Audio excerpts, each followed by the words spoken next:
पिछले 10 सालों में 50,000 सरकारी स्कूल कम हो गए, लेकिन सांसदों की सीटें 300 और बढ़ाने की तैयारी है। क्या इस देश को क्लासरूम से ज्यादा कुर्सियों की जरूरत है? आबादी का बहाना है या ये असली कुर्सी तंत्र है? क्या आपने कभी सोचा है कि हमारे देश में जब जनसंख्या बढ़ती है तो सबसे पहले क्या बढ़ता है? स्कूल की सीटें, अस्पताल के बेड या फिर संसद की कुर्सियां? सरकार का तर्क है कि आबादी बढ़ गई है, इसलिए अब 543 सांसदों से काम नहीं चलेगा, संख्या 800 के पार ले जानी होगी।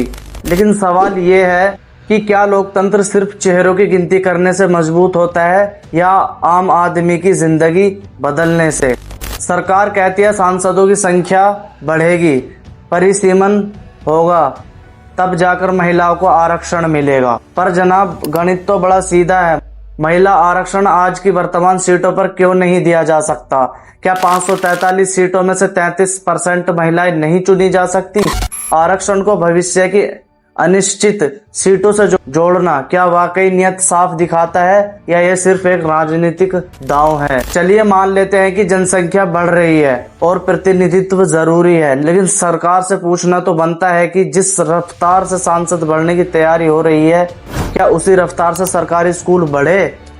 क्या क्लासरूम में टीचरों की कमी पूरी हुई?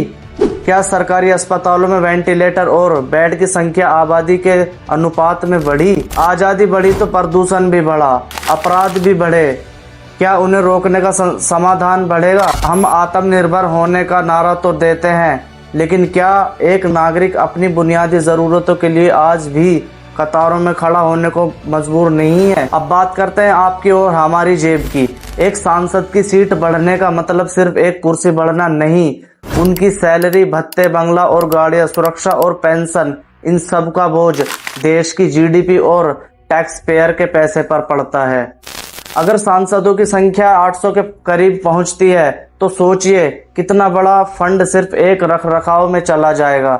क्या यह पैसा रिसर्च, शिक्षा या स्वास्थ्य पर खर्च नहीं होना चाहिए था? सबसे बड़ा कड़वा सवाल यह है कि संख्या बढ़ाकर हम करेंगे क्या? आज मौजूद सांसदों में से कितने प्रतिशत सांसद वाकई में जनता के मुद्दों पर काम की बात करते हैं? लोकसभा क्या हो गया? डोनाल्ड को चुप कराओ, डोनाल्ड का मुंह बंद कराओ, नहीं तो हिंदुस्तान में मैकडोनाल्ड को बंद कराओ। Priyanka, don't control me. Not set out. Dare Mr. Trump invite Mr. Munir to his office? Nehru ji का सर मेरे जैसा था। महावीर प्रसाद त्यागी जी ने कहा कि आपके सर पर भी एक बाल नहीं, वो चीन भेज दे क्या?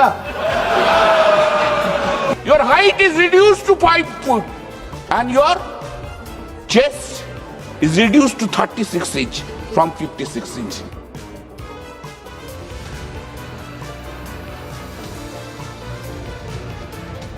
10:30-11 बजे बुलवा रहे हो आप, ठीक है, खबर तो अखबार में छपनी नहीं है।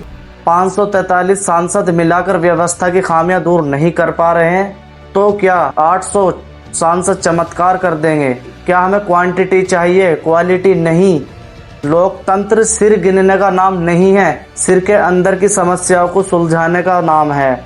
अगर परिसीमन सिर्फ नेताओं की संख्या बढ़ाने के लिए हो रहा है, न कि जनता की सुविधाओं के लिए, हमें अपनी प्राथमिकताओं पर फिर से सोचना होगा।